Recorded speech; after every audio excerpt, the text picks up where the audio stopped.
कैसे दोस्तों। तो आज हम बात करेंगे ये कि चार्जर चलने का। तो इसमें डिटेल से आपको बताएंगे कि कहाँ पे कितने वोल्टेज आते हैं और कहाँ पे कितने वोल्टेज आते हैं। तो सबसे पहले ये एसी सेक्शन है। यहाँ से सबसे पहले जब आप प्रिपेयर करेंगे चार्जर, तो ये जो है एसी सेक्शन, यहाँ पे आप मीटर लगा के एसी जो लाइट है वो चेक करेंगे कि यहाँ तक आ रही है या नहीं। अगर यहाँ तक आपकी लाइट आ रही है तो फिर आपको ये आगे हुए ये वाले यहाँ पे लगा हुआ है,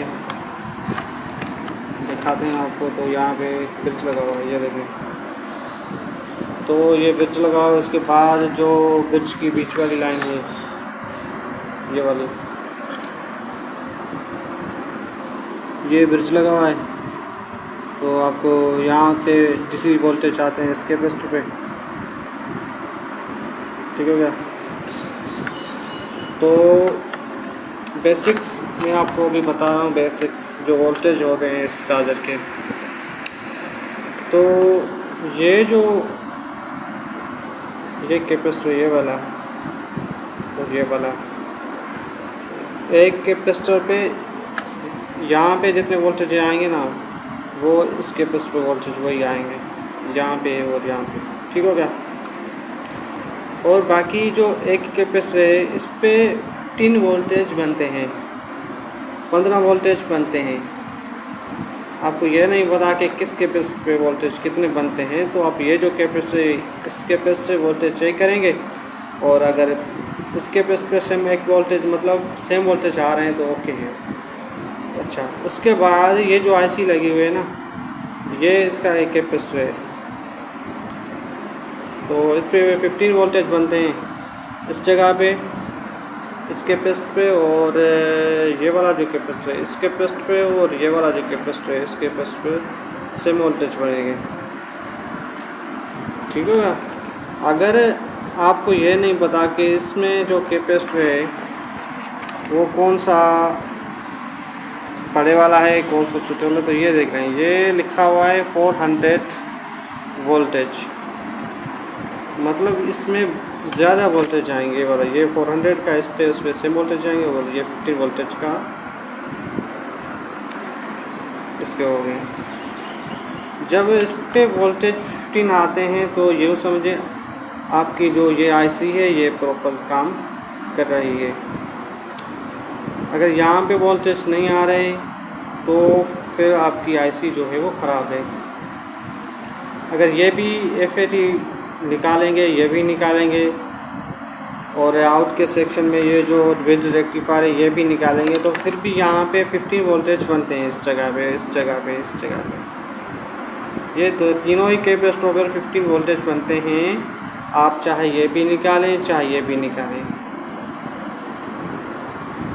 इसमें जो प्रोग्रामिंग किया हुआ है वो ये किया हुआ है कि इस पर डायरेक्टली जो वोल्टेज है ये आईसी इसको 15 वोल्टेज में कन्वर्ट करके यहाँ तक पहुँचाती है। चाहे इसमें ये लगा, फ़र्ज़ कर लें अगर ये आपके जल गए हैं तो फिर भी यहाँ पे 15 वोल्टेज बनते हैं। हाँ, अगर लाइट नहीं आ रही है तो वो बात अलग हो गई। अगर आपके पास यहाँ तक लाइट आ रही है तो यहाँ पे 15 वोल्टेज आएंगे, चाहे आपके ये ख़राब हो या सही हो, तो यहाँ पे 15 वोल्टेज आएंगे, ठीक होगा ये सेक्शन। तो जब यहाँ पे 15 वोल्टेज आते हैं तो फिर अगर वोल्टेज में कोई इशू बनता है तो ये जो ये लगे हुए हैं रेजिस्टेंस 1K ओम्स, ये रेजिस्टेंस लगे हुए हैं, ये डायोड लगे हुए हैं ये वाले। तो अगर इसकी ड्राइव वोल्टेज नहीं बन रही तो फिर जो है आपके आउट वोल्टेज नहीं बनेगी यहाँ पे। अगर आपके ड्राइव वोल्टेज बन रही हैं तो फिर डबल डायोड ब्रिज रेक्टिफायर भी ओके है, तो फिर आउट में वोल्टेज बनने चाहिए। तो इसको हम इस साइड पे करते हैं। चलो इस साइड पे मैं आपको बता दे रहा हूँ कि किस तरह से वोल्टेज, ये मैंने जो ये देख लें यहाँ पे कुछ चार्जरों में ये होता है कि जब ये चार्जर जो है ना इसकी आउटपुट पे हाई वोल्टेज आ रहे हैं आउटपुट पे, तो ये इसका जो फ्यूज़ है ना ये यहाँ से कट जाता है पिन नंबर 1 से। यहाँ से जब डिस्कनेक्ट हो जाती है ना ये फ्यूज़ वाली लाइन ये वाली, तो फिर आउटपुट पे हाई वोल्टेज बनते हैं यहाँ से। तो उसके बाद अगर आपको ये देखना है कि ये जो IC प्रॉपरली काम कर रही है या नहीं, तो यहाँ पे आप ब्लैक मल्टीमीटर की ब्लैक वायर लगा के यहाँ पे दोनों पे ही वोल्टेज आपको चेक करनी है। वोल्टेज 5 से तक आनी चाहिए, ज़्यादा नहीं आनी चाहिए। ये जो H1 HY ये लगी हुई है ये बायसिंग के लिए लगी हुई है। तो ये चार्जर जो है बायसिंग नहीं दे रहा था, इसकी प्रिंट कहीं से डैमेज थी, मैंने टेस्ट की तो ये यहाँ से कट हुआ था। ये देख लें, ये जो रेजिस्टेंस देख रहे हैं ये यहाँ से कट हो गई थी, जिसकी वजह से इसकी ड्राई वोल्टेज नहीं बन रही थी। तो ये जो एम्पियर वाले हैं ये यहाँ पे अगर ये लगा लेते तो फिर ठीक है, नहीं तो फिर 470 ओम रेजिस्टेंस या फिर 1 के रेजिस्टेंस में लगा सकते हैं। अगर आपके पास ये भी ना हो, वेरिएबल की जगह भी आप फिक्स रेजिस्टेंस लगा सकते हैं। अगर आपके पास है तो वो लगा सकते हैं, अलबत्ता नहीं है तो फिर आपको इसमें जो रेजिस्टेंस है उसको चेक करना पड़ेगा कि इसमें कौन सी फिट आ रही है, तो उसमें थोड़ा टाइम दरकार होता है।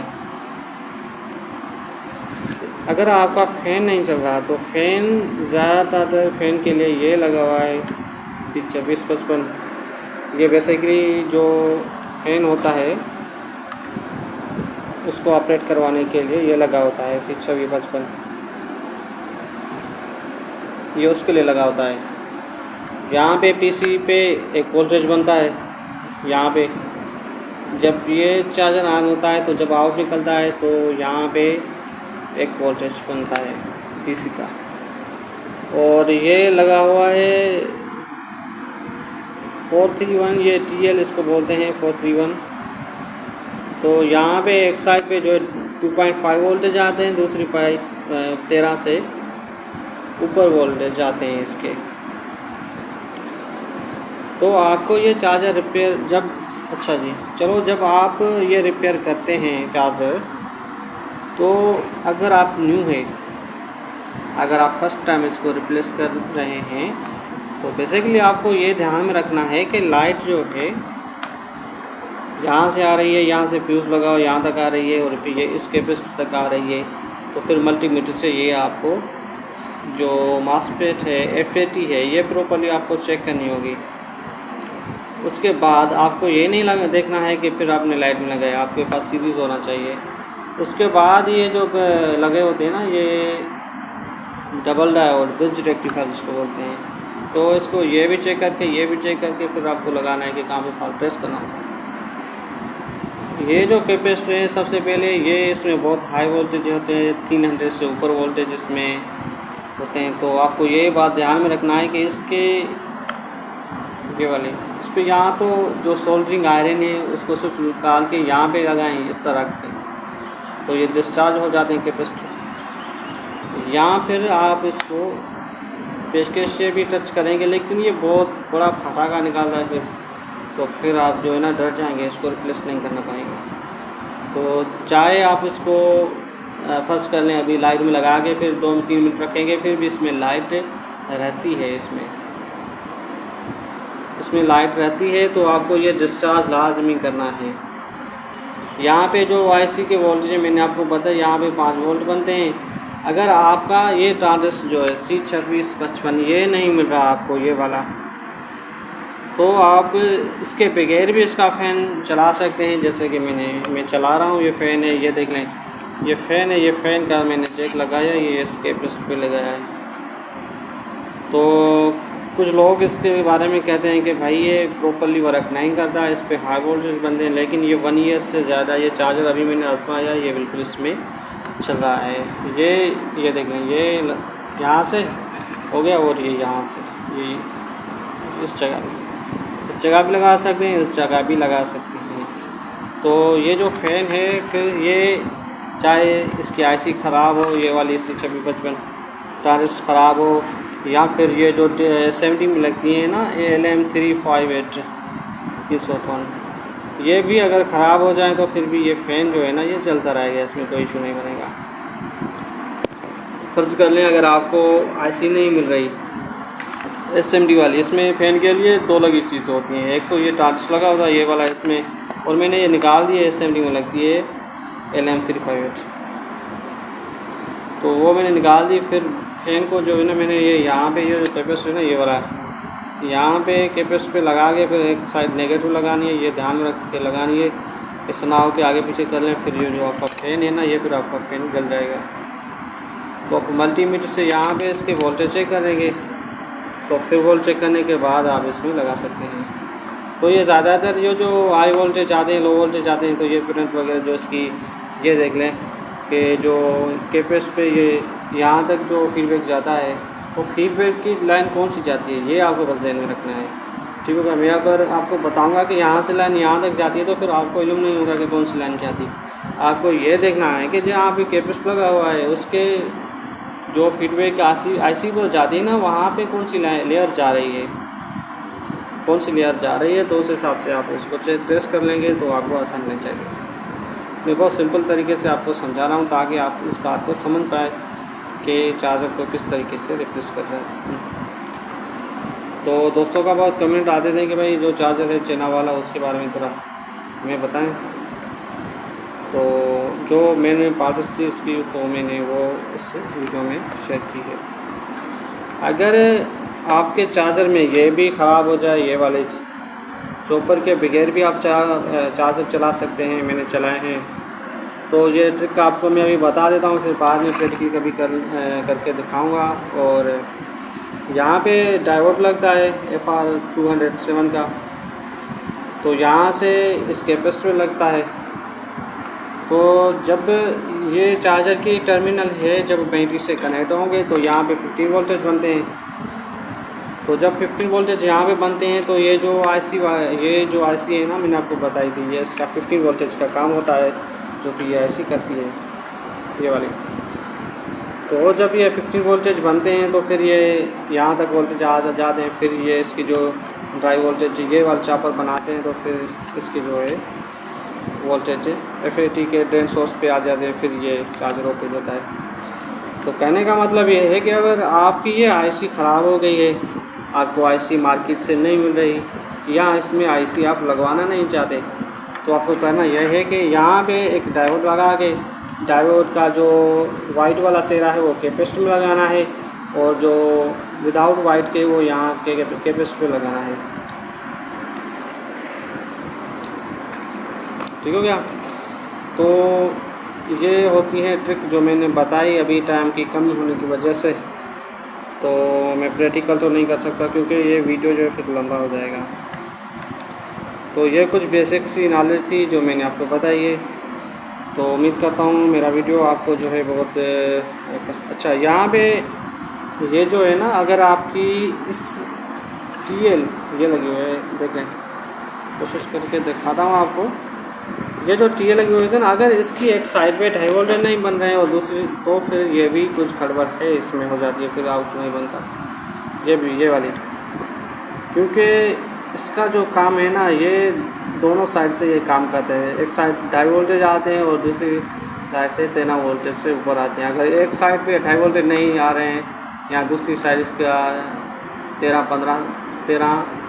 तक वोल्टेज नहीं आ रहे हैं तो फिर ये चार्जर सारा तो ओके है। आपको ये नहीं पता कि भाई चार्जर तो ओके क्यों नहीं आउटपुट वोल्टेज देते, आपने सारी ट्रेसिंग की। तो यहाँ पे भी मेन ये जो है ना ये भी कभी कभी इस पर फॉल्ट आ जाता है TL के ये वाली। तो ये कुछ बेसिक सी नॉलेज थी बस। आईसी का ये काम होता है, अगर फ़र्ज़ करें आप इसमें डायोड भी नहीं लगाना चाहते और ये आपको आईसी नहीं मिल रही, तो आपको करना यह है कि इस जगह पे आप जो सप्लाई आती है ना 15 वोल्टेज की वो यहाँ पे दे देंगे ना इसके बेस पे, ये वाले यहाँ पे 15 वोल्ट देंगे और जो 220 से यहाँ से भी ले सकते हैं इसके पे से, अगर यहाँ से नहीं ले सकते तो कहीं से भी आप यहाँ लगा सकते हैं एसी सेक्शन में। अगर आप डीसी सेक्शन में लगाना चाहते हैं तो इससे लगाना, लेकिन इसमें हाई वोल्टेज होते हैं तो आप यहाँ एसी सेक्शन में लगाएं तो अच्छा वर्क करेगा।